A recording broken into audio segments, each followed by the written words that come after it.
I couldn't resist. Well, the Kagama limited edition Team Corrali. I had to have one, and it came today, and it's a big box like the usual. Would you look at that? This looks awesome. So let's see what's all in there. Here it comes. This is going to be the transmitter. This is a new transmitter. It's a much better transmitter. I don't know if you can buy it separately. I think so, but I don't know. Normally I'm not that huge a fan from the transmitter they have, but this one is something different. It's completely digital. Feels good in the hand. I'm going to test it. Normally I have a radio link and I put everything on a radio link or my Noble, but I'm definitely going to test this out. 4 batteries in there. I'm curious to see how it performs, how it works, and how it handles. It's quite good. First things, the drive shafts, new drive shafts. They have cups in there for the drive shafts that are in there, and they have extra cups, the new ones, the new CVDs. So these are the new CVDs. I'm going to take them out of the pocket here so you can see what it all is about. And they are for other cars too, and looks real good. So they did do something about the problem, you see. They fixed the problem. So that's very, very good. From they listen to their customers, so that's good. So that's real good. So you can put these aside. That would be nice if these things would be golden, you know, to keep it in the team. That would be awesome.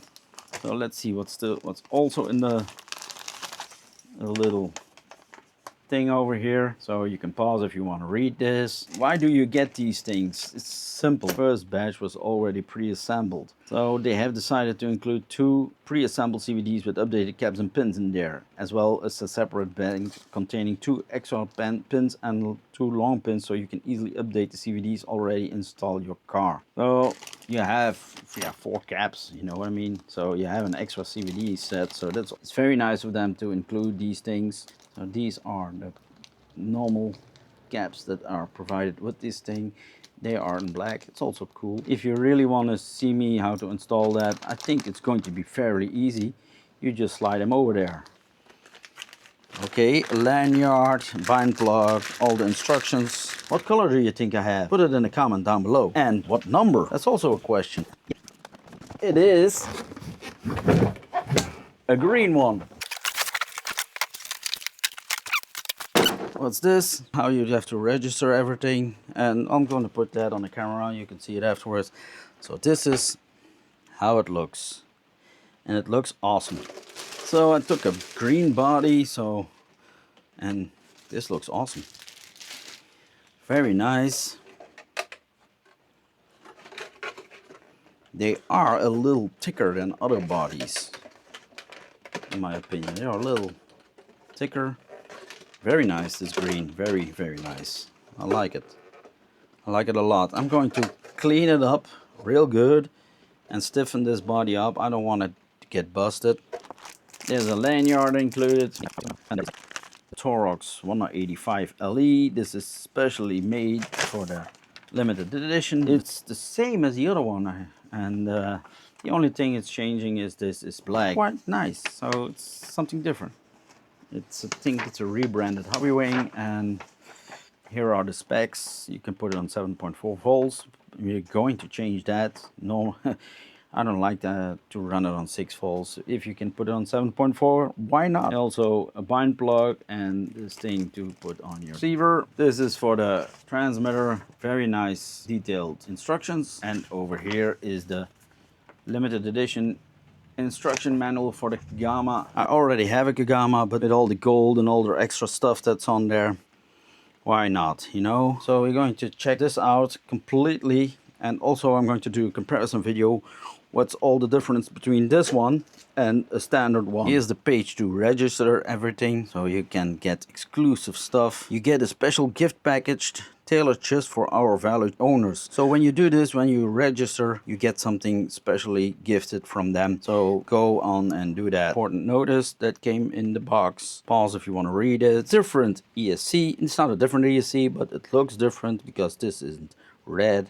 Standard, normally it's red. Improved battery box, more strength on there. I don't know, we're going to see if that's true. Another servo, so that's also very important because my Punisher 4, the standard servo, yeah, it blew out on like first run. So I hope this holds up much better. All the stuff, guys, pictures don't do it justice. This is looking awesome. The gold is very, very nice. Also over there you can see the big motor. I'm going to do close-up after it, and you can see where the ventilator is. All nicely. This is looking awesome. 7075 everywhere where you look at. Here's a close-up for the motor. The nice Grizzly 945 motor, monster power. Yeah, we're going to see that, how much power that's in there. So I'm going to definitely do a speed run on this thing. Yep, there's oil on the diff, but they all leak. It has to do with temperatures that are changing in shipment and everything. Tires, let's see if they are vented. I don't think they are vented. Nope, they're not vented. I'm definitely going to vent them. Yeah, they didn't change these O-rings over here. They're still the same. I don't like that. I'm definitely going to change that out to these clips that I use. Let me see, what number do you think I have? 428. Chassis looks amazing. So this is the stuff underneath. Damn, this is going to scratch a lot. If you have one, you are very lucky. They're not going to make them anymore. The only thing they are going to make are these things. You can buy these things on their website. Also, everything you can buy, but I haven't seen the motor yet, and you cannot buy this chassis. You cannot buy this chassis. The only chassis you can buy is without the code, without our limited number on there. So you can buy a golden chassis, but that's it, or a black one. And this is true 7075. True 7075. This is manufactured in Italy, and I don't know if Arma on the EXBs makes true 7075. I don't know. Yeah, what they should have done to make it a little more limited, you know what I mean? That would be awesome if they had made golden straps for this. Maybe Team Corelli, if you're looking, maybe you can make golden straps for the guys that bought this thing. So that would be a nice addition to the car. I don't think it's going to be waterproof. No, it's the same battery box as before. There's a hole in there. You see, water can come through on this side. If you want to prevent this, put some hot glue in there. I just noticed that they put a cap on there like this, you see? So that's nice. So when you have a 6S battery, you can run it directly on there. Transmitter is on. Now let's take it down here.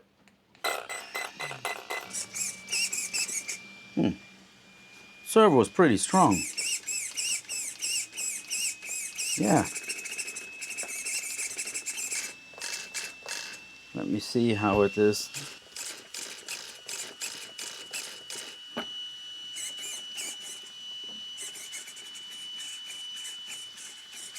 Cool. It's very, very strong. For the standard servo, it's very... Let me push it down. Yeah, then it's a little slower, but... It's 32 kilos, so it's on 6 volt now, so we're going to put it on 7.4. I have 3 cards. I have a very cheap one, I have a more expensive one, and I also have this, yeah, you know, over the air stuff thing. But I'm going to try this one at the moment. Last time I did it with this one, but now I'm going to try this one. It should work with this one, so I'm gonna put it on.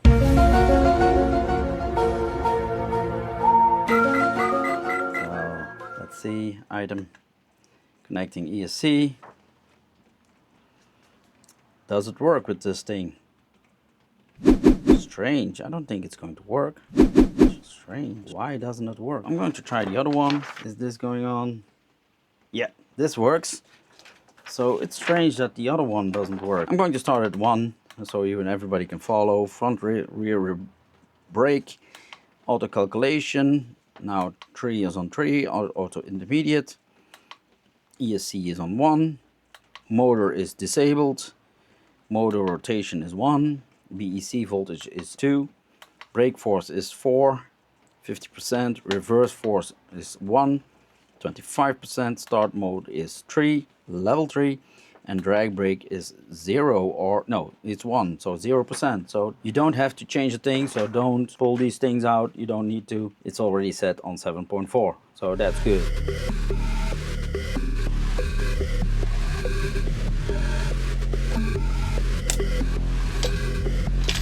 So don't forget, there's a rubber here in the front, don't loosen that.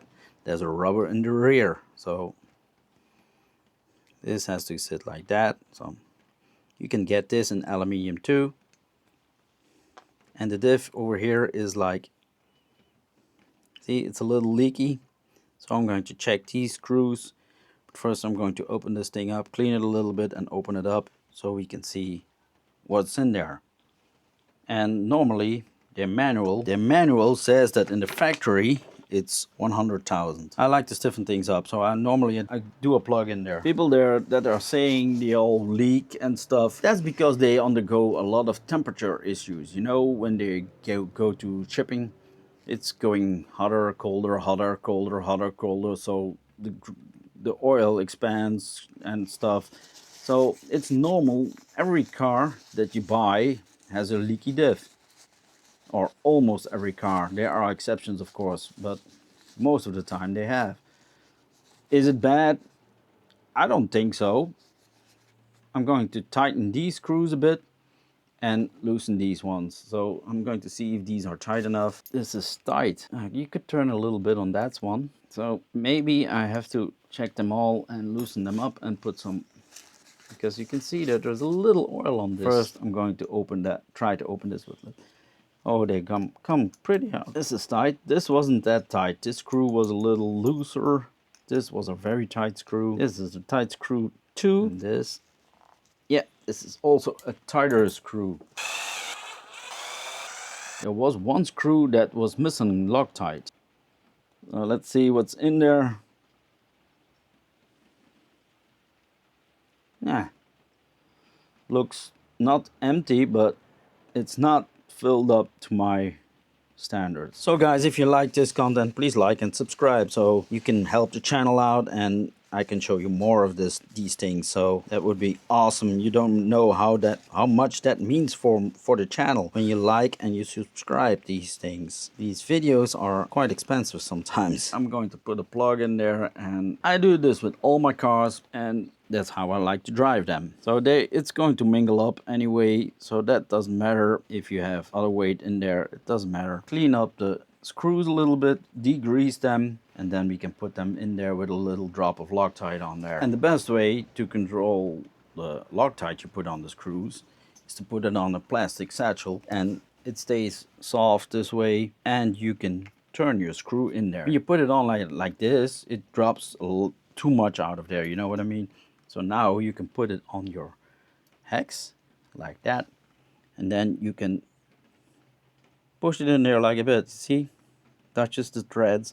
See how little there's on there, and that's more than enough. And now, oh man, it's going to loosen up. See, if you put this one in there and this one in there and then turn it, yep, it turns and it's tighter than before, so that's good. You can put this aside. It stays, yeah, soft for months. It has serrated nuts, so that's very good. The tires, they are still, yeah, vented on the rim side. I'm not going to use tape to close the holes. I'm going to use hot glue and see how that holds up. Hope it holds better than tape. Sometimes tapes come loose and the sand gets in there eventually. I'm going to vent them afterwards too. So this is a piece of art. I did use a flat screwdriver to smear it a little out. Vent it on both sides. Now we're going to put the cups on there that came in the box. I did get the bearing off, but this is really a tight fit.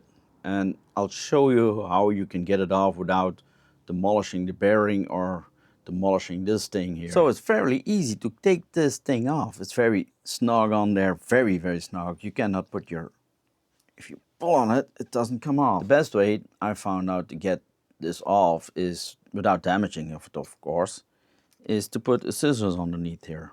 Then put it on a vise and then tap on this thing. So it comes out like that. So you open the vise, then you take your drive shaft Then you put the scissors open.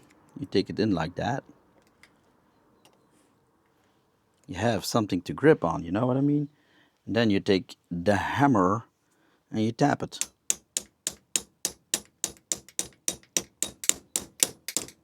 It needs a little persuasion in the beginning, you see, but it works. Then you take this thing, you take the cap,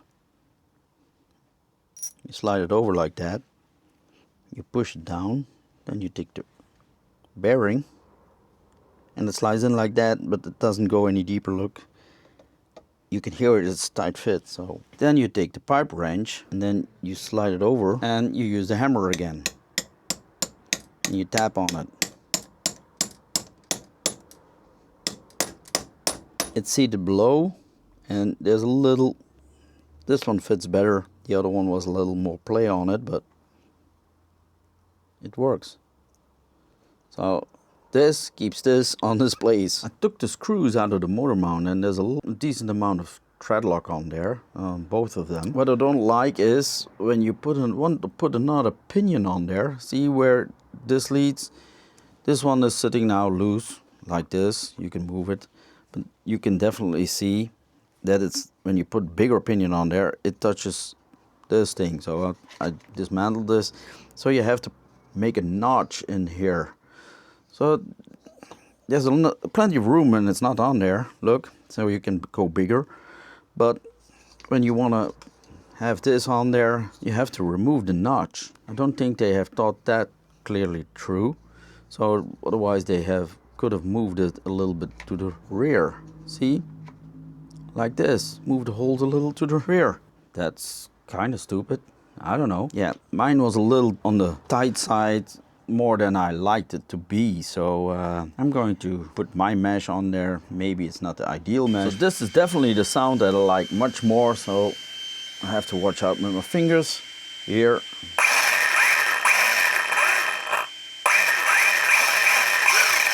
Better. I put some fans on there. I ordered 2 golden ones, of course. This is what I have on hand, so it's better than nothing. I think they should have included that in the kit. That would make it really exclusive, but they didn't.